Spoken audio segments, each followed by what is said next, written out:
ये जो वर्ड है होप, ये सिर्फ एक मेंटल फीलिंग नहीं है, ये इससे कई गुना ऊपर है। ये एक मैजिकल टूल है। ये आपको वो बना सकता है जो आप हमेशा से बनना चाहते थे। इनफैक्ट ये जो छोटा सा वर्ड है, ये पूरी दुनिया को बदल के रख सकता है। तो आइए समझते हैं आखिर ये होप, जिसे हम उम्मीद भी कहते हैं, आखिर ये इतना खास क्यों है। तो आइए समझते हैं एक छोटी सी उम्मीद में कितना पावर होता है। 1950s में एक अमेरिकन बायोलॉजिस्ट स्कॉट रिचर्ड ने कुछ चूहों पर एक अनोखा सा एक्सपेरिमेंट किया। इस रिसर्च से वो ये पता करना चाहते थे कि आखिर कौन सी वो चीज़ है जो एक इंसान को मुश्किल हालात में भी लड़ने का हौसला देता है। चाहे कितनी ही बड़ी समस्या क्यों ना हो, हम आखिरकार उसे पार ही कर लेते हैं, जिसे बाद में चल के रिचर्ड्स होप एक्सपेरिमेंट कहा गया। इस स्टडी को 2 फेज में किया गया था। पहले फेज में कुछ चूहों को एक पानी के बकेट में डाल दिया गया। उस बकेट की गहराई इतनी थी कि उस पे कोई भी चूहा खड़ा नहीं हो सकता और ना ही कहीं सहारा ले सकता है, तो उन्हें मजबूरी में तैरना ही पड़ेगा। पहले फेज में चूहे लगभग 15 मिनट तक तैरते रहे, फिर थकान के कारण गिव अप कर दिए और पानी में डूब गए। इसी सेम चीज को फिर से दोबारा किया जाता है। सेकेंड फेज में दूसरे राउंड में उसी सेम ब्रीड के चूहे को फिर से दोबारा पानी में डाला जाता है, पर इस बार जैसे ही चूहे डूबना शुरू करते हैं, उन्हें बाहर निकाल दिया जाता है। उन सबको अच्छे से सुखाया गया, उन्हें खाना दिया गया, उन्हें रेस्ट करने के लिए दिया गया और उन्हें फिर से रिकवर करने के लिए छोड़ दिया गया।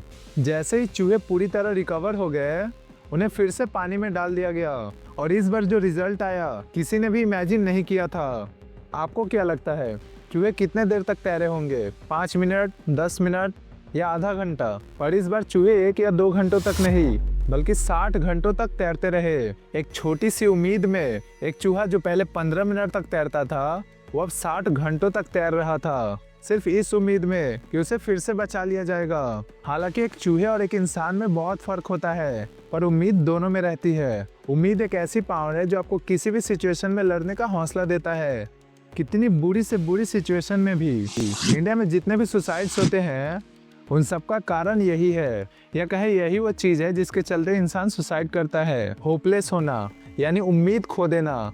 जब आपको लगता है कि सब कुछ खत्म हो गया, अब बस कुछ भी नहीं बचा।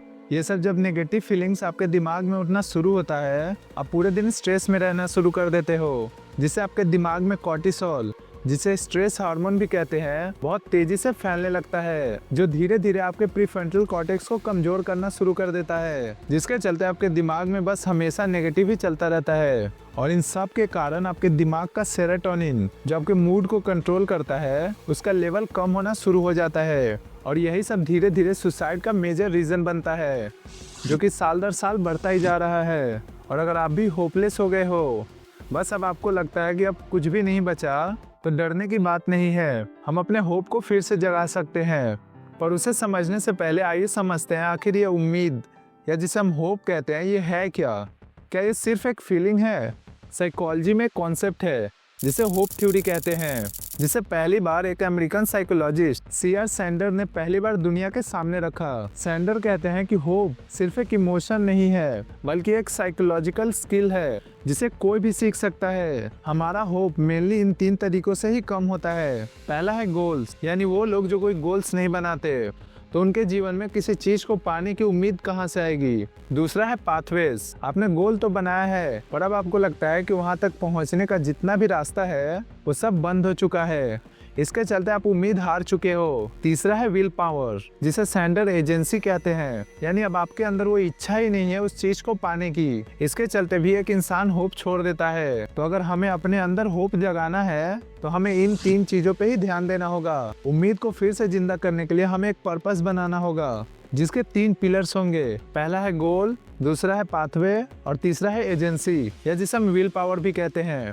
अब तक जो हुआ उसे भूल जाओ और सबसे पहले एक गोल बनाओ। अब वहां तक पहुंचने के लिए जितने भी रास्ते हैं, उन सब के बारे में सोचो, उन सब का प्लान बनाओ। Plan A, plan B, plan C, plan D, वहां तक पहुंचने के जितने भी रास्ते हैं, उन सब का एक प्लान बनाओ। साथ ही आप डेली कोई छोटा छोटा गोल भी पूरा कर सकते हैं, जिससे आपको मोटिवेशन मिलेगा। और यहीं से आता है पॉइंट नंबर 3, बिल्ड एजेंसी, यानी अपने विल पावर को बढ़ाते जाओ। विल पावर वो फ्यूल का काम करेगा जो आपको अपने गोल तक पहुंचने में मदद करेगी, उस रास्ते पे दौड़ने में मदद करेगा। तो ये था एक छोटी सी उम्मीद का पावर। तो कभी भी उम्मीद ना छोड़े।